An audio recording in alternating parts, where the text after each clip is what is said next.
prisoner for peace. Every day was a lonely, dangerous fight for freedom. SUU could not move freely even in her own home. Aung San Suu Kyi was born in 1945 to a rich and important family in Burma, now Myanmar. Her father was killed when she was only 2 years old. But her young life was happy and comfortable. When she was 15, the family moved to India. SUU became very interested in her mother's political work there. She understood the power of politics from an early age. While studying in Oxford, SUU met Michael Eris, a handsome, young Englishman. Michael soon fell in love with SUU's Asian good looks and her bright intelligence. They married, and then traveled and worked in Asia for a few years together. Finally, they returned to England to live a simple, happy life with their 2 sons.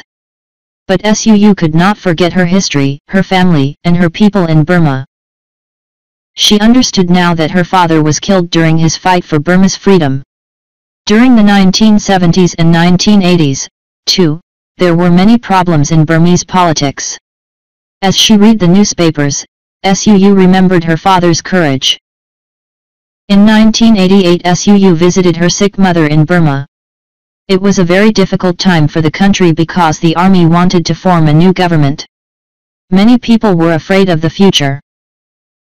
Thousands of people, young and old, came into the streets to make their opinions known. But the army wanted power. They did not want to listen. They were ready to fight. Later that year, the army killed thousands of ordinary people. SUU knew that she had to choose between her comfortable, happy life with her family in Oxford and a difficult and dangerous life in Burma. Her mother was dying. SUU decided that she must continue her father's good work. SUU understood a lot about international history and politics. She wanted to use the ideas of people like Martin Luther King and Mahatma Gandhi. In the United States and in India, these 2 men fought peacefully for the freedom of their people. She knew that the Burmese people wanted to choose their own government. They did not want the army to choose for them. She traveled around the country, and thousands of people listened to her speeches. The army watched SUU closely. She knew that her life was always in danger. But she believed that her country's freedom was more important. SUU was ready to fight with intelligent words and ideas, not with guns. In September 1988 the army took power. SUU and other politicians immediately started planning a way to return the government to the people. Then one morning early in 1989, a large group of soldiers came to SUU's home. "You must go back to England and stop your work in Burma," they told her. But SUU refused to leave. "If you don't go, you can't leave this house," they continued. "You are now a prisoner in your own home." SUU continued to organize her political group from her prison home. The army watched her almost every minute of the day, but she carefully wrote secret letters and made secret phone calls. Every day was a lonely, dangerous fight for freedom. She could not move freely even in her own home, and her family could not visit her. But the terrible loneliness made SUU stronger and braver. In 1990 the people of Myanmar voted for their country's government. SUU's political group, the NLD, won 82% of the votes. But the army refused to listen. They kept SUU in her home as a prisoner. And they refused to give power to the NLD. Myanmar's hopes for a better future were destroyed. But SUU continued to work for her country. Her call for peace and understanding became famous around the world. In 1991 she won the Nobel Prize for Peace. Her 2 proud sons traveled to Norway and received the prize for her.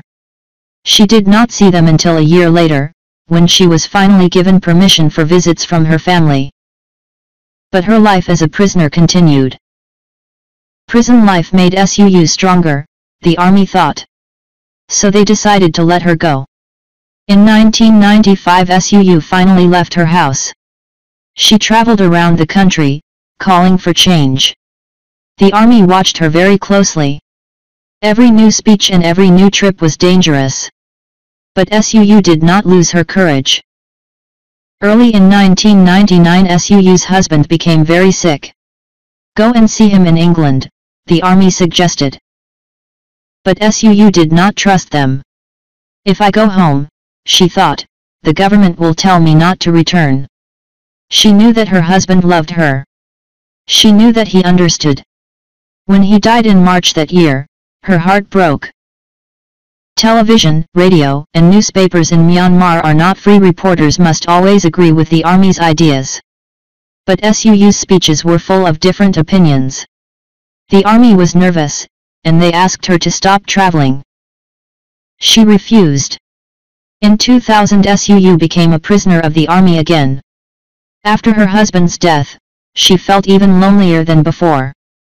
But she kept busy with political work, study, exercise, and piano playing.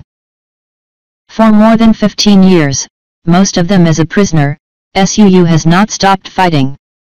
In 2002 she was freed again, but in 2003 the army attacked the NLD and many people were killed. Is the army beginning to listen more closely to SUU's ideas? Some people think so. After many years, SUU's courage still gives hope to her country's people, a hope for a future of peace and freedom.